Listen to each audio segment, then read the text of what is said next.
There are two theories about how the world works, and each one depends on a fundamental assumption about what the world is. There's the scientific theory, which says the world is tiny packets of matter squealing along through empty space at close to the speed of light and subject to a certain set of interlocking laws. That's what science tells us the world is.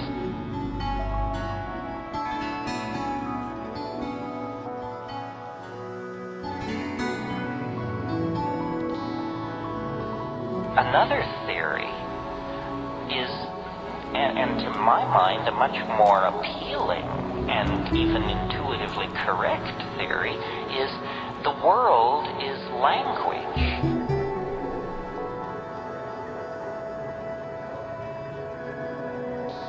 The world is made of language.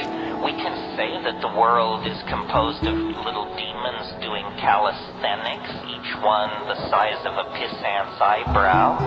Or we can say the world is made out of wave mechanical packets of matter flying along at the speed of light. But notice that what we get each time is words.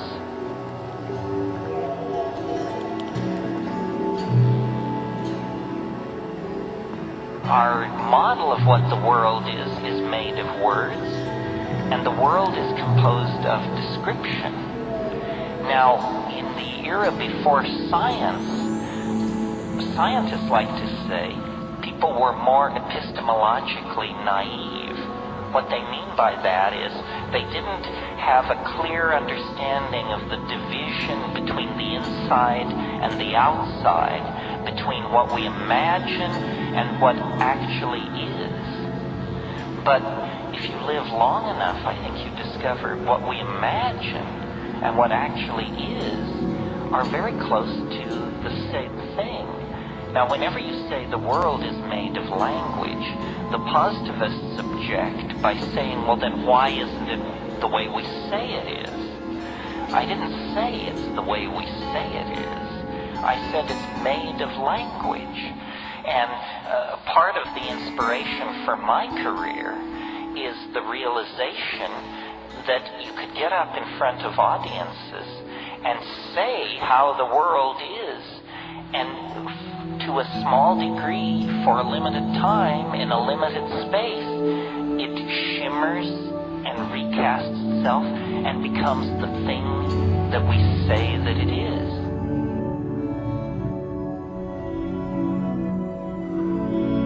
The mind is somehow a co-creator in the process of reality through acts of language. And language is very, very mysterious. I mean, it is true magic. People run all over the place looking for paranormal abilities.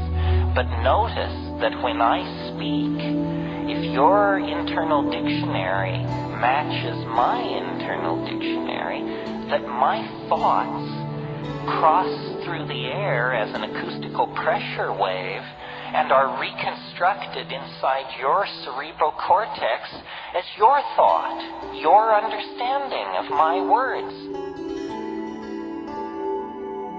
Telepathy exists. It's just that the carrier wave is small mouth noises.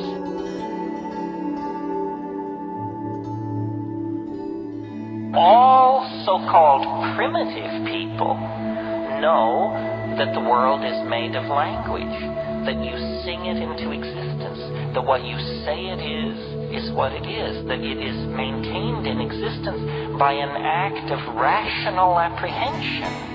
And it's only science which has taken this very weird approach and said, no, the world is somehow independent from the act of description. And this is not a situation where we have two separate points of view, both open-hearted and trying their best to work hard for you.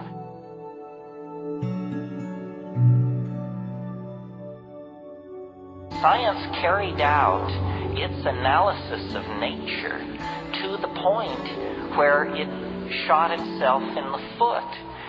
Science carried out an analysis of nature that went to such depth that it discovered that nature doesn't exist except as an object of description. That there are no little objects winging their way through empty space. There is only a situation describable by multi-leveled fishy formula, and when you drop a mind into that situation, the fishy formula condenses out into a little particle which can be measured. Mind is necessary for the world to undergo the formality of existing. This is what quantum physics teaches. Unfortunately, this news has not reached the other sciences. This is a real failure on the part of science. You see, throughout the 19th century, physics was the paradigmatic science. It was the science everybody envied. It's not unusual in physics for theory and experiment to be congruent to 3 decimal points of accuracy. That just causes scientists to go wild. They love that when theory and measurement fall into congruency like that. And so everyone wanted to be like physics. Chemistry sought that, sociology, psychology, biology. Meanwhile, physics, pursuing the exploration of matter, broke through to a domain where matter ceased to be definable, ceased to even exist in any ordinary way, seemed to behave in incredibly strange ways. Time flows backward. Energy crosses barriers without ever going through them, by tunneling through them in some way. Modern biology is still afflicted with physics envy.